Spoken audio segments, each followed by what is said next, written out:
বিকেলে 2025-26 অর্থ বছরের বাজেট ঘোষণা টেলিভিশনে উপস্থাপন করবেন অর্থ উপদেষ্টা।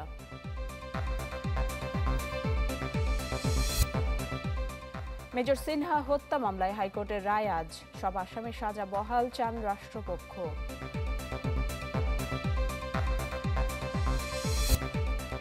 ঐকমত্য কমিশনের সাথে রাজনৈতিক দলের সংলাপ, দ্বিতীয় দফার আলোচনা শুরু আজ। দর্শক, শুরুতেই 2025-26 অর্থ বছরের বাজেটের খবর জানাবো।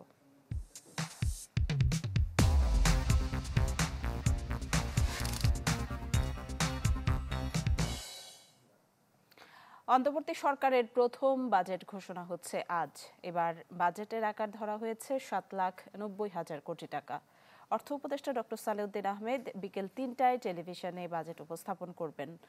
বাজেটের রাজস্ব আয় ধরা হয়েছে 5,64,000 কোটি টাকা, যেখানে ঘাটতি ধরা হয়েছে 2,26,000 কোটি টাকা। আর অভ্যন্তরীণ ঋণ থেকে সরকারের যোগান আসবে 1,21,000 কোটি টাকা। বিভিন্ন দেশ উন্নয়ন সহযোগীদের কাছ থেকে ঋণ ধরা হয়েছে 1,05,000 কোটি টাকা। প্রবৃদ্ধির লক্ষ্য ধরা হয়েছে 5.5%।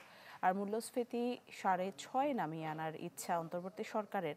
এবারের বাজেটে এনবিআর এর রাজস্ব 5 লাখ কোটি টাকা। বাজেটে অনুন্নয়ন ব্যয় ধরা হয়েছে 4,86,900 কোটি টাকা, যেখানে এডিবিতে বরাদ্দ 2,30,000 কোটি।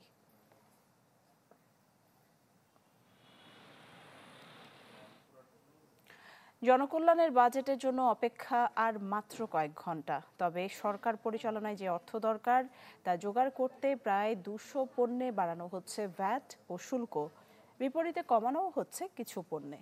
এর মাধ্যমে বাজার স্বাভাবিক রাখার উদ্যোগ অর্থ উপদেষ্টার। ইমদাদ হকের রিপোর্ট দেখুন। বাণিজ্যিক প্রসারের লক্ষ্যে প্রায় 200 বছর আগে পরিকল্পিতভাবেই চকলেটের সংযোগ ঘটানো হয় প্রেম ভালোবাসার সাথে।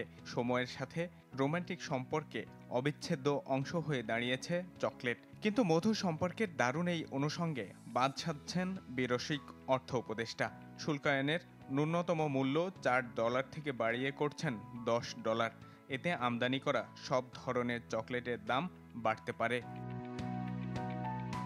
সোমবার অন্তর্বর্তী সরকারের প্রথম বাজেটে গুরুত্ব পাচ্ছে জনকল্যাণের পদক্ষেপ। তবে বিদেশি ঋণের দায় পরিশোধ আর সরকারের পরিচালনায় দরকার যে বিপুল অর্থ, তার যোগানে খড়গ পড়ছে রাজস্ব খাতে। বাড়ানো হচ্ছে কর, তুলে নেওয়া হচ্ছে বেশিরভাগ কর অব্যাহতির সুযোগ। স্টেনলেস ব্লেডের উৎপাদন পর্যায়ে ভ্যাট 5% থেকে বাড়িয়ে 7% করা হচ্ছে।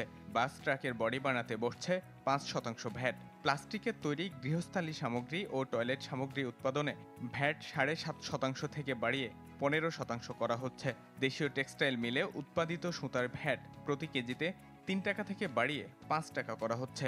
লিপস্টিক আমদানির ক্ষেত্রে শুল্ক $20 থেকে বাড়িয়ে করা হচ্ছে $40। দাম বৃদ্ধির তালিকায় রয়েছে বিদেশি খেলনা, মার্বেল গ্রানাইট, মোটরযান সহ প্রতিদিনের জীবনে ব্যবহার করা অন্তত 200 পণ্য। তবে বাজেটে কমানো হচ্ছে কিছু পণ্যের দামও। সরবরাহ পর্যায়ে আইসক্রিমের সম্পূরক শুল্ক 10% থেকে কমিয়ে 5% করা হচ্ছে। পরিশোধিত চিনি আমদানিতে শুল্ক টন প্রতি 4,500 টাকা থেকে কমিয়ে 4,000 টাকা করা হচ্ছে। বাস আমদানিতে 10% হারের পরিবর্তে কর হার 5% করা হচ্ছে। দেশে ক্রিকেট ব্যাট তৈরির উদ্যোগকে উৎসাহ দিতে প্রধান কাঁচামাল কাঠ আমদানির শুল্ক 37% থেকে কমিয়ে 26% করা হচ্ছে। আসছে বাজেটে জনকল্যাণের পদক্ষেপ আর সংস্কারের পদচিহ্ন রেখে যাওয়ার পাশাপাশি ব্যবসা বান্ধব উদ্যোগে নজর অর্থ উপদেষ্টার। যদিও কিছু ক্ষেত্রে কর বাড়িয়ে তাকে হাঁটতে হচ্ছে উল্টো পথে। রয়ে গেছে অর্থের যোগান আর ঠিকঠাক বাস্তবায়নের চ্যালেঞ্জও। ইমদাদ হক, চ্যানেল 24, ঢাকা। দেশ জুড়ে তোলপা ওয়ালটন ফ্রিজ কিনে আপনিও হয়ে যেতে পারেন মিলেনিয়ার। মেজর সিনহা হত্যা মামলার রায় আজ। গেল 29 মে আসামিদের ডেথ রেফারেন্স ও আসামিদের করা আপিল শুনানি শেষে বিচারপতি মোহাম্মদ মোস্তাফিজুর রহমান ও বিচারপতি মোহাম্মদ সগির হোসেনের বেঞ্চ রায়ের জন্য এদিন ধার্য করেন। এ মামলায় অ্যাটর্নি জেনারেল তার চূড়ান্ত যুক্তিতর্কে নিম্ন আদালতে ফাঁসির দণ্ডপ্রাপ্ত ওসি প্রদীপ ও লিয়াকত সহ সব আসামির সাজা বহাল চান। 2020 সালের 31 জুলাই রাতে টেকনাফ মেরিন ড্রাইভ সড়কের শামলাপুর চেকপোস্টে পুলিশের গুলিতে নিহত হন মেজর সিনহা মোহাম্মদ রাশেদ খান। ওই ঘটনায় করা মামলার বিচার শেষে সালের 31 জানুয়ারি 2 জনকে মৃত্যুদণ্ড, 6 জনকে যাবজ্জীবন ও 7 জনকে খালাস দিয়ে রায় দেন কক্সবাজার জেলা ও দায়রা জজ আদালত। এরপর সে রায়ের বিরুদ্ধে আপিল করেন দণ্ডপ্রাপ্তরা। চলতি বছর এপ্রিলে হাইকোর্টে এর শুনানি শুরু হয়।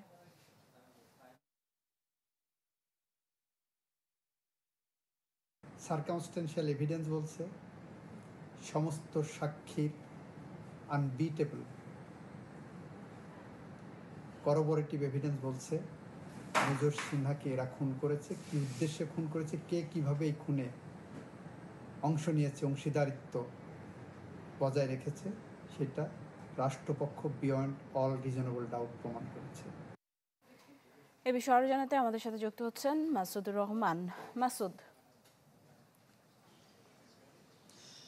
আসলে মেজর সিনহা, যেটি দেশব্যাপী আলোড়ন তুলেছিল মেজর সিনহা হত্যা, সেই হত্যার আজকে মৃত্যুদণ্ডের অনুমোদন হবে কিনা, এই যে ওসি প্রদীপ এবং লিয়াকত, এদের মৃত্যুদণ্ড বহাল থাকবে কিনা, এবং বাকি যে 6 জন আসামির যাবজ্জীবন কারাদণ্ড দিয়েছিলেন কক্সবাজারের জেলা ও দায়রা জজ, সেগুলো বহাল থাকবে কিনা সে বিষয়ে মূলত আজকে রায় হবে। সকাল 10:30টায় এই রায়টি ঘোষণা হওয়ার কথা বিচারপতি মুস্তাফিজুর রহমানের বেঞ্চে। এবং রাষ্ট্রপক্ষ থেকে যেটি বলা হয়েছে যে আজকে রায়ের পর তারা আশা করছেন নিম্ন আদালত যে রায়টি দিয়েছেন ওসি প্রদীপ এবং লিয়াকত, তাদের দুজনের মৃত্যুদণ্ড যাতে বহাল থাকে সেটির জন্যই তারা মূলত আর্গুমেন্ট করেছেন। তারা প্রত্যাশা করেন, সকালে আমি কথা বলেছি, তারা প্রত্যাশা করেন এই রায়টি বহাল থাকবে এবং বাকি 3 জন পুলিশ সদস্য এবং 3 জন পুলিশের সোর্স যারা সে সময়ে মেজর সিনহা কোথায় আছেন সেই জায়গাটি চিহ্নিত করে দেয়, তাদেরকে চিহ্নিত করে দিয়ে এই খুনে সহায়তা করেন, তাদের যাদের যাবজ্জীবন হয়েছে তাদের সাজাও বহাল থাকবে বলে প্রত্যাশা করেছে রাষ্ট্রপক্ষ। আসলে এটি সে সময় 2020 সালে একটি আলোচিত ঘটনা ছিল। 31 জুলাই কক্সবাজারের বাহার শামলাপুরে সেখানে মেজর সিনহাকে গুলি করে মারা হয় এবং লিয়াকত, যিনি পুলিশ সদস্য, তিনি সরাসরি গুলি করেছিলেন এবং এই অবজারভেশনগুলো কিন্তু তুলে ধরা হয়েছে এবং ওসি প্রদীপ এটার সাথে জড়িত ছিলেন।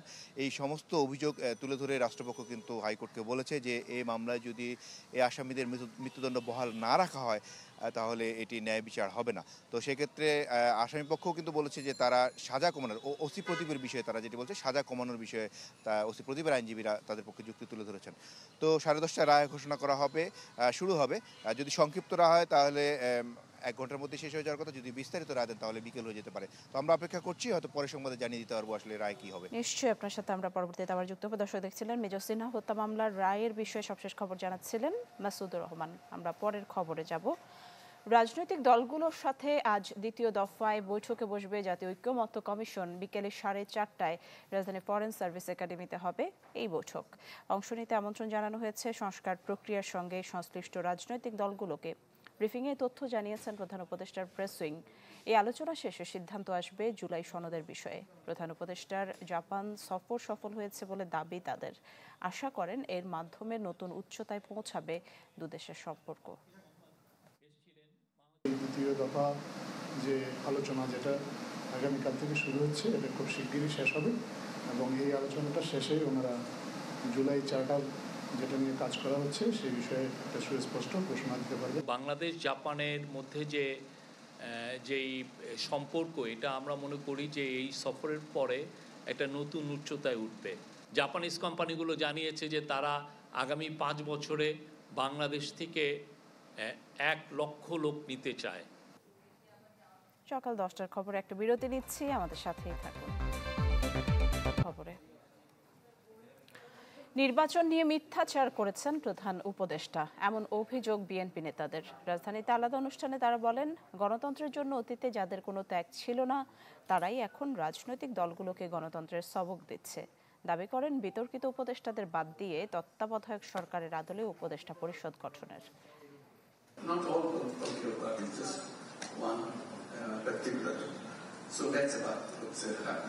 ডিসেম্বরে একটি দলই নির্বাচন চায়। জাপান সফরে প্রধান উপদেষ্টার এমন মন্তব্যের পর ভোট নিয়ে সরকারের সঙ্গে অনেকটা মুখোমুখি অবস্থানে বিএনপি। রাজধানীতে আলাদা কর্মসূচিতেও ফের ডিসেম্বরে নির্বাচনের দাবি জানান বিএনপি নেতারা। জাতীয় প্রেস ক্লাবে বিএনপির স্থায়ী কমিটির সদস্য ডক্টর খন্দকার মোশাররফ হোসেন অভিযোগ করেন, নির্বাচন নিয়ে মিথ্যাচার করছেন প্রধান উপদেষ্টা। বিতর্কিত উপদেষ্টাদের বাদ দিয়ে তত্ত্বাবধায়ক সরকারের আদলে নতুন উপদেষ্টা পরিষদ গঠনেরও দাবি জানান তিনি। বিদেশে গিয়ে বলছে শুধুমাত্র বিএনপি নির্বাচন চায়, এটা সঠিক না। আপনারা পত্রপত্রিকায় দেখেছেন। এখন যদি প্রশ্ন উঠে যে আপনার উপরে যেখানে আমাদের এত বড় বিশ্বাস, আপনি কেন দেশের জনগণকে বা বিদেশের নাগরিকদের আপনারা কেন ভুল পথে পরিচালিত করবেন, কেনই বা আমাদের মধ্যে একটা বিভ্রান্তি সৃষ্টি করবেন? জিয়াউর রহমানের মৃত্যুবার্ষিকীতে আলোচনা সভায় মেজর হাফিজের অভিযোগ, গণতন্ত্রের জন্য অতীতে যাদের কোনো ত্যাগ ছিল না তারাই এখন রাজনৈতিক দলগুলোকে গণতন্ত্রের সবক দিচ্ছে। বাংলাদেশটিকে নিয়ে এখন একদল মতলববাজ খেলছে। কষ্ট লাগে যখন দেখি উপদেষ্টারা যাদের বাংলাদেশে কোনো অবদান নাই, গণতন্ত্র প্রতিষ্ঠার জন্য অতীতে যাদের কোনো ত্যাগ তিতিক্ষা কিছুই ছিল না, তারা এখন গণতন্ত্র সম্পর্কে রাজনৈতিক দলগুলোকে সবক দেওয়ার চেষ্টা করে। বিএনপি নেতাদের দাবি, সংস্কার আর বিচার হচ্ছে একটি চলমান প্রক্রিয়া, যার এখতিয়ার কেবল নির্বাচিত সরকারের। সংস্কার হবে, নির্বাচিত পার্লামেন্ট করবে, দ্রুত নির্বাচন দেন, জনগণের নির্বাচিত প্রতিনিধিরা এই দেশের সকল সংস্কার করবে। শাহনেওয়াজ পাবলু, চ্যানেল 24, ঢাকা। একটা সেলফি। আপু এখন কিছু খাওয়াও। এখন ইভিনিং এর চরম ক্রেভিং, চাই কিছু এক্সাইটিং, মিস্টার নুডলস হয় কুকিং, টেস্টটা হয় amazing, mister noodles amazing test, mister noodles enjoy the best, mister noodles amazing test, mister noodles, mister noodles, mister noodles. রাজধানীর যাত্রাবাড়িতে ইয়াসিন নামে এক যুবক খুন হয়েছেন। রোববার রাতের ঘটনাটি ইয়াসিনের স্ত্রী জানান, তার খালাতো বোনের স্বামী আলামিনের কাছে পাওনা 10,000 টাকা চাইতে গেলে ঝগড়া বাঁধে। বাকবিতণ্ডার এক পর্যায়ে ইয়াসিনকে ধারালো বটি দিয়ে আঘাত করা হয়। পরে ঢাকা মেডিকেলে নেওয়ার পর তার মৃত্যু হয়। এই ঘটনায় যাত্রাবাড়ি থানায় মামলা হয়েছে। বেশিক্ষণ হয় নাই, সেকেন্ড হয় নাই, 20 সেকেন্ড হয় নাই মনে হয়। কথাটা কইতাছি মাত্রই চিল্লাচিল্লি শোনা যাইতাছে।